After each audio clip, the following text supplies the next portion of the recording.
Oke, teman-teman, jumpa kembali dengan saya Bunyamin. Kali ini saya berkesempatan untuk ngobrol bareng dengan sahabat lama saya, Teh Hera Hardianti. Beliau adalah seorang dosen sekaligus sebagai penggerak koperasi baik di tingkat nasional maupun di tingkat internasional. Beliau sudah banyak terlibat dalam proyek-proyek pengembangan koperasi di tingkat internasional yang tentunya bisa banyak informasi yang bisa kita gali dari beliau untuk pengembangan koperasi di Indonesia. Nah, ikuti terus sampai akhir videonya. Semoga bermanfaat dan terima kasih atas support dari teman-teman untuk channel ini dengan like, share, dan subscribe. Yuk kita ikuti bagaimana obrolannya. Kita tuh berapa tahunnya nggak ketemu ya? Berapa tahun itu ya? Ari Kang Ben masih di Jakarta. Masih dong. Kemana lagi kalau nggak di Jakarta? Tapi WFH sekarang tuh WFH. Jadi gimana kabarnya sekarang? Sehat Kang Ben, masih biasa lah ngurus-ngurus nu teu pararugu, ngurus-ngurus nu kudu diurus. Ngurus teu pararugu yang penting ada duitnya ya. Enggak juga sih, justru sekarang malah lebih banyak yang volunteer ya.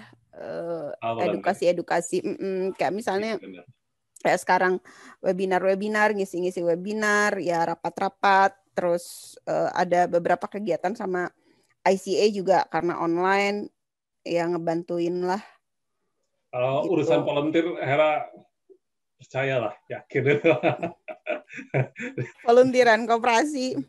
Volunteeran koperasi. Iyalah.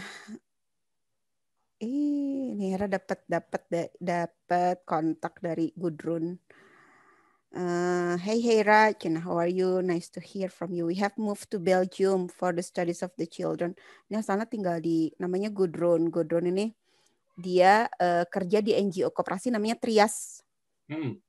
Jadi di luar negeri itu udah banyak Kang, bukan udah banyak, memang mereka punya NGO koperasi. Nah di kita ini yang masih jarang banget gitu ya. Nah ya dong, dikembangin dong di ininya apa, pengalamannya dikembangin di kita. Ya hayu gitu, kita kan rencana mau bikin NGO koperasi teh ya kan? Rahat tuh. Iya, kapan ketemunya ini. Kalau saya lihat kan Hera nih sekarang banyak aktif selain jadi dosen masih ya? Ya dosen online kalong juga? lah, dosen kalong. Dosen kalong. Apa tuh dosen kalong? Ada istilah dosen kalong? dosen yang Hera tidak ikut, maksudnya nggak ngurusin Jafung gitu loh, tidak administratif, nggak Hera urus, iya. Jadi dosen ngajar aja. Datang untuk ngajar aja gitu ya? Datang untuk ngajar aja ya, mungkin gitu dong. Ya tadi udah administrasi maksudnya. Enggak lah, jadi pengen segala sesuatu ya memang berdasarkan apa ya? Ya kan Hera pengen aja gitu, bukan karena ini tuntutan harus administrasi, harus apa gitu. Akhirnya kan jadi tidak sesuai dengan nurani gitu. Jadi kalau misalnya harus penelitian ya memang Hera suka meneliti gitu. Kalau memang harus pengabdian ke masyarakat ya karena memang harus Hera suka gitu aja. Iya. Saya lah dari dulu memang kayak gitu kan. Di ICA masih aktif? Masih, sekarang mau nyiapkan ada namanya Asia Pacific Youth Summit tanggal 27 sampai 29. Di mana? Enggak, online. Jadi tahun kemarin kita ke Opeten. Nah, sekarang acaranya Asia Pacific Youth Summit. Jadi kalau misalnya ada yang mau ikut juga anak-anak muda. Nah, kali ini ada pitching soal ide-ide koperasi bagaimana dikembangkan gitu. Ya, bisnis. Iya, bagus dong buat ini ya, buat apa memancing generasi muda untuk berkoperasi gitu ya. Iya. Nah, bentar, kalau misalnya boleh dibagi linknya biar apa namanya, biar orang tahu ya. Iya. Kalau bisa di share ininya dong. Di share ya, share screen ya. Nah, ini salah satu kegiatan yang online tapi rada-rada. Nah, ini bentar, mana sih tadi teh? Nah, ini. Jadi kegiatannya masih 10 hari lagi. Nah, ini salah satu contohnya kita mau ada kegiatan Asia Pacific Youth Forum. Nah, 2016 itu 2016 atau 2018 ya, lupa. Itu mulai di Indonesia justru di Oh, banyak Bali. di Indonesia gitu ya? Yang pertama itu justru di Indonesia di Bali. Nah, ini kalau nggak salah ini yang pertama nih. Ini di waktu di Bali nih. Hmm. Nah, waktu di Bali. Jadi Ini kegiatan siapa? pertama gitu ya? Enggak, sekarang kegiatan Oh, ketiga. pertama di Indonesia berarti gitu ya? Yang pertama kali di Indonesia. Ya, ya, ya. Pertama kali di Indonesia. Yang sekarang yang kedua di Cebu, Manila. Ya di Philippines. Nah, yang ketiga ini online karena kan sedang ini. Yang Pandemi kemarin ini. sih yang kemarin sih pandemik. Jadi kita ada Global Youth Summit juga tahun 2020. Itu harusnya di Kuala Lumpur. Ini jadinya enggak 2019 ya? 2020 ya, betul. Jadinya online juga gitu. Jadi semua orang sekarang bisa ikut kan. Nah, ini tinggal 10 hari lagi. Nah, Hera ngurusin ini juga. Goal dari kegiatan ini apa ya kira-kira? Networking. Anak muda yang ikut gitu? Jadi kalau anak muda ya satu sih sebenarnya lebih ke networking ya. Bahwa koperasi itu nggak sendirian gitu loh. Jadi ini udah kegiatan ya. Jadi kan orang mengira wah di koperasi kan di Indonesia Unggul gitu. Padahal kan enggak. Padahal ini salah satu kegiatan yang dilakukan oleh ICO untuk meraih anak-anak muda aktif di koperasi. Ada hadiahnya 1,5 juta, 1 juta. 1.500 US dollar. Ya, lumayan lah. Gitu. Nah, ini ada beberapa kegiatannya.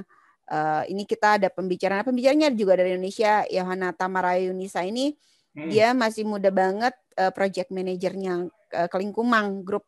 Jadi menangani mereka kan spin off tuh punya kakao, coklat. Jadi yang ininya si Yohana ini Ara, kita manggilnya Ara. Terus ada Emi dari Jepang. Dia ini researcher. Jadi nanti kalau misalnya anak muda mau riset koperasi, kita ada nih contohnya gitu ya. Nah, terus ini juga dari Indonesia ada Anis, udah tahu kali ya orang-orang Anis.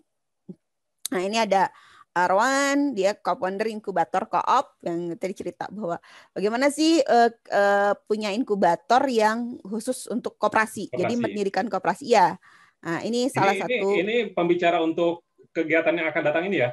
Ya, pembicara dan mentor. Kalau Arwan dia mentornya. Jadi dia sistemnya bukan hanya semacam workshop gitu, tapi juga ada mentoringnya gitu ya? Ada mentoringnya. Jadi ya ada mentoringnya. Jadi kalau misalnya mau nanti di mentor. Dari 27 sampai 29.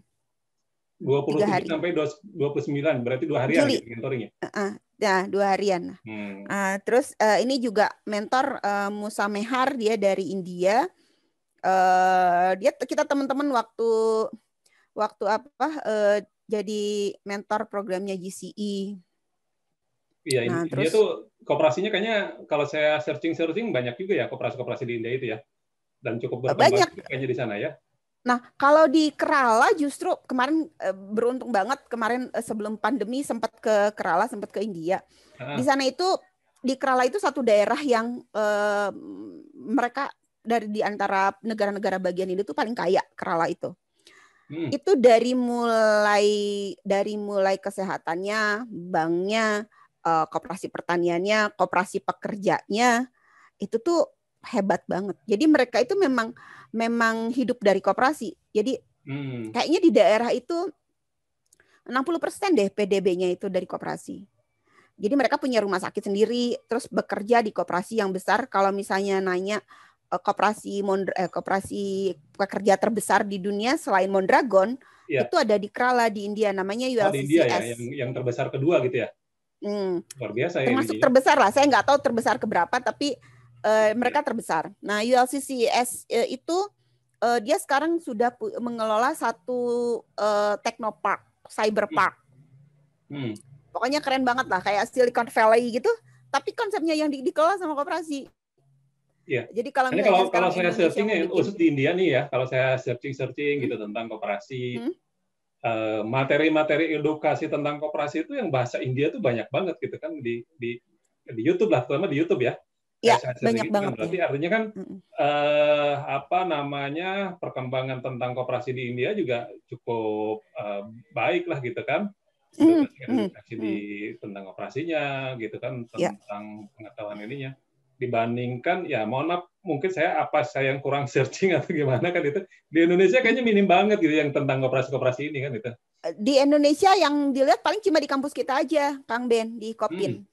Jadi nggak ada lagi. Kalau ngelihat dari apa yang dilakukan ya, kalau secara institusi ya, kalau misalnya secara lembaga yang pelatihan gitu kan mungkin banyak ya. Tapi kalau secara institusi khusus gitu, kayaknya baru Ikopin sih. Iya, Kalau dulu kalau saya mungkin lihat ya. kan di beberapa universitas juga kan ada fakultas-fakultas ekonomi yang memang ada khusus yang ekonomi koperasi kan gitu ya. Atau walaupun misalkan tidak ekonomi koperasi kan ada mata kuliah yang tentang ekonomi koperasi kan itu. Saya kan kebetulan di koperasi juga gitu di Jakarta kan. Jadi beberapa anak mahasiswa yang magang itu dari kampus-kampus di wilayah Jakarta juga ada yang memang dia tentang koperasi kan itu. Nah, cuman kayak trilogi mungkin ya. Cuma saya nggak trilogi kan paham seberapa luas, seberapa dalam sih ininya ya pengajaran tentang koperasinya kan itu. Nah, tapi kalau di kampus kita kan dulu itu saya searching itu memang agak minim gitu ya di Indonesia kan itu. Walaupun ada, saya lihat peminat untuk dilihat untuk di ini juga minim kan itu. Ya ini ya kasihan lah kita ya kalau misalnya kasihan. Bukan kan memang kan kalau kemarin juga di beberapa seminar kan juga disebutkan bahwa memang partisipasi penduduk di Indonesia itu yang terlibat dalam koperasi kan masih rendah dibandingkan negara-negara lain kan itu. Nah, artinya kalau saya melihat ini mungkin salah satunya ada gap informasi yang tidak tersampaikan tentang bagaimana di koperasi kan itu. Kalau kemarin saya juga lihat makanya Kang Ben bikin ini ya. Makanya saya bikin ini kan gitu. Jadi supaya minimal membantu mengenalkan lah gitu. Kalau saya kemarin lihat di satu video juga di ini tentang bagaimana di Amerika belajar dari Mondragon gitu kan. Itu di mereka itu sudah ada kesadaran untuk menerapkan prinsip-prinsip koperasi itu di mereka gitu kan. Bahkan mereka melihatnya sebelum kapitalisme ini mencapai kehancuran puncaknya gitu kan kehancuran dari kapitalisme ini mereka harusnya sudah siap. Koperasi menjadi alternatif untuk bisa mengembangkan ekonomi di Amerika kan itu. Bener banget gitu. Bener banget. Makanya mungkin Hera kan sudah banyak berkecimpung nih di hubungan internasional untuk pengembangan koperasi kan gitu. Iya, Kang, nggak ada lagi Kang masalahnya. Kira-kira apa nih buat anak muda kalau misalnya kamu ikut seperti ini, apa yang harus dilakukan? Ini tinggal daftar aja. Ini tinggal daftar aja karena bebas free ya, free of charge ya. Free of charge. Hera juga ikut di sini. Tinggal ada kemauan untuk bergabung gitu ya. Tinggal ada kemauan untuk bergabung dan Hera reach out kapan aja deh 24 hours gitu ya. Karena buat Hera seneng banget kalau ada anak muda yang mau gitu. Jadi kalau misalnya mereka nanya-nanya soal kegiatan-kegiatan di luar yang Hera terlibat di situ ya Hera pasti akan informasikan ke semua orang gitu. Wah, mantap banget nih kalau kayak gini nih. Ini salah satu kegiatan yang bisa diikutin gitu ya untuk itu ya. Ya, ini salah satu kegiatan yang bisa diikuti oleh anak-anak muda se-Asia Pasifik, bukan hanya di Indonesia. Bukan hanya di Indonesia. Gitu. Tapi kita pembicaranya kalau untuk pitching dia 18 sampai 35 usianya. Kalau untuk 18 sampai 35 usianya untuk itu ya. Iya, gitu. Jumlah pesertanya nggak dibatasi atau jumlah peserta nggak dibatasin, seluruh siapapun bisa ikut karena dia. Nah, Hera juga di sini jadi mentor dan juga dapat slot untuk jadi pembicara di situ, gitu kan. Kita masih jadi mentornya ini. Masak banyak lagi lah, gitu ya. Gitu ini ya. salah satu kegiatan. Jadi udah insan koperasi kelas internasional berarti ini. Ya, belajar lah Kang, belajar bareng kah ya. Terus seneng lah dengernya kan sebagai temen yang dulu berjuang ya kita di. Iya, berjuang bareng kita ya. Iya, teman seperjuangan banget lah.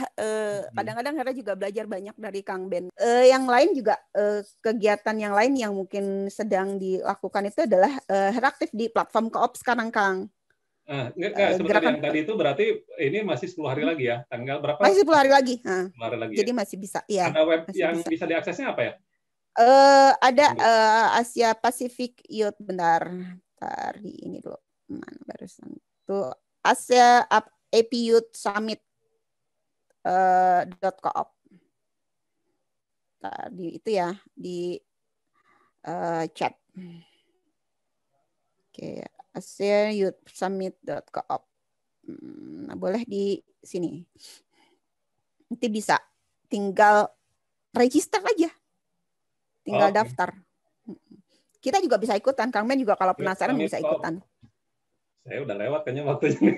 Kalau pitching, kalau buat nonton, buat ikutan seminarnya nggak masalah, Kang. Itu kan ada seminarnya, makanya ada speaker.